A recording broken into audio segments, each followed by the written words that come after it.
So I just had a few questions to talk to you about concerning DCF and when to call in a report when you have your clients. Can you tell me when you think it's best to contact the hotline? Like, let's say you hear something during your session that you know needs to be reported. Would you stop the session and call the hotline, or would you wait until after the client left to call the hotline? If it's something that I absolutely needed to report and it felt very imminent, then I think that ultimately becomes part of the session. And so I could see myself stopping to address that immediate concern right then and there, Gotcha. especially if there's imminent risk to whomever I'm working with. If I know or I have a suspicion that there's something that I may need to report, I may not stop in the middle of the session. I may gather more information, just kind of keeping an eye on how much time I have. And so if I do have to follow up and make reports after the session, I have time to do that. Okay. Yeah. Now, as a mandated reporter, am I obligated to tell the client that I'm the one that called the hotline? If they're your client. Okay. So if they're telling me something about, I don't know, the ex-wife is beating on the child and I have to call the hotline, I need to tell them, hey, I called the hotline. So two things. If they're my client and they're saying that a relative of theirs is harming a child, and I know it's something that needs to be reported, I don't want anything to affect the therapeutic relationship between me and that client. Right. And I would rather from them hear it from me that I was the one that made the report, because I'm probably in a better position um, to present it in a way that they can understand that it's for helping them or helping their child rather than hurt or harm. And it also gives me an opportunity to respond therapeutically as I need, because that can be incredibly stressful and intense situation for that client and for that child. And so I want to make sure that I'm there for my client. And Gotcha. part of that is being transparent about the things I may be doing with them or outside of our session for, for their best interest. Okay. Now, if I do call the hotline and I tell the client that I called the hotline and they no longer want to work with me, is it my responsibility to refer them to someone else, or is it their responsibility to find a new provider on their own?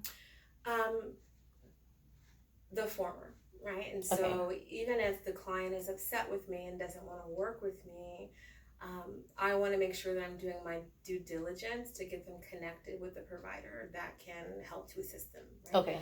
Because I took that responsibility for their care when I took them on as a client. And so if there are ever any disruptions in our work or them not wanting to work with me, even if it's me no longer wanting to work with them, right? It's still my responsibility to make that connection, or at least to make those referrals. It's up to the client and their responsibility to decide if they want to follow through or follow up on those kinds of things, because I can't ultimately force them or make them to do what they don't want to do. Gotcha. Okay. Now, when a child reports abuse, do you attempt to reconcile this info with the family before calling the hotline, or do you just take what the child says and report it to the hotline? That's going to be situational. Okay. Again, because I don't know what the context is of me seeing that child. So if the child says that I am in some way experiencing abuse, the context of that is going to be very important. If they're saying that I am being abused by my parent or guardian, well, there may be some reasons to be cautious about having that open conversation with their parent or guardian about what I've heard. And that may be a situation where I do make a report because, again, I'm trying to protect, right, the best interest of that child. If they are raising a concern that doesn't seem to really fit or doesn't really meet the context, maybe what their presenting concern was, or even maybe the feedback that I'm getting from parents or guardians, that may be something that I bring up. But even if I bring up to the parents, your child has said that you're abusing them, and this is something I need to report. If the parent says that that's not happening, I'm still a mandatory reporter. Right. And so at that time, I do want to let them know, well, I understand that you're saying this is not happening, but I'm still obligated and required to make this report. And it gives me, again, the best position to be able to talk with them about what that looks like. Sometimes it's not unheard of for me to have the parent or the child in the room while I make that call, so I can hear exactly what's being said and how it's being said. Because after that investigation is done, there may be no allegations of anything that's found. Right. And again, I want to make sure that I've attended to that therapeutic relationship, because they're likely to need support from me before, during, and after that process. Okay.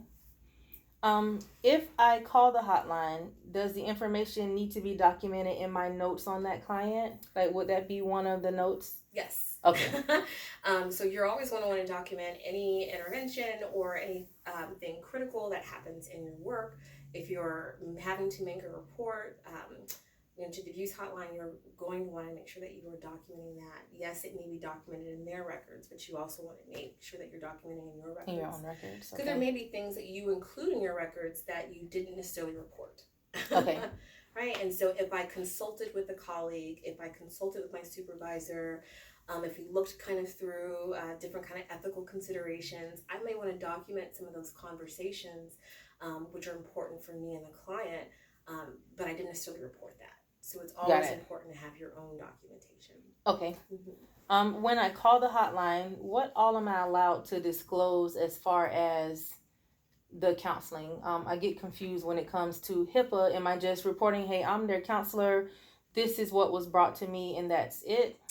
Yeah. Okay. So it's the sort of the who, what, when, where of the report or the allegation. And so I don't have to talk about anything that's happening therapeutically with that client. Okay, so you don't have to tell them why you're involved or anything like that. No. It could be my name is, and I'm working at this center, or my client is so and so, and they've reported this, that, and the other. The investigator likely is going to ask some more questions, like specific to what's being reported. Mm-hmm.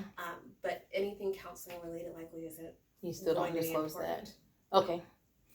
And then last question, have you ever had a bad experience after calling the hotline as far as your client was concerned? Where it kind of blew up or... Oh, yes and no. And so I've had instances where someone has, where it has damaged the relationship, where they didn't agree with my need to report. And so sometimes that may happen where something comes up and you and your client are in disagreement about what needs to be done next. We always want to respect our clients' autonomy, right? Right. And being able to make their own decisions, but also wanting to make sure that we balance safety and our legal and ethical obligations and duties. And so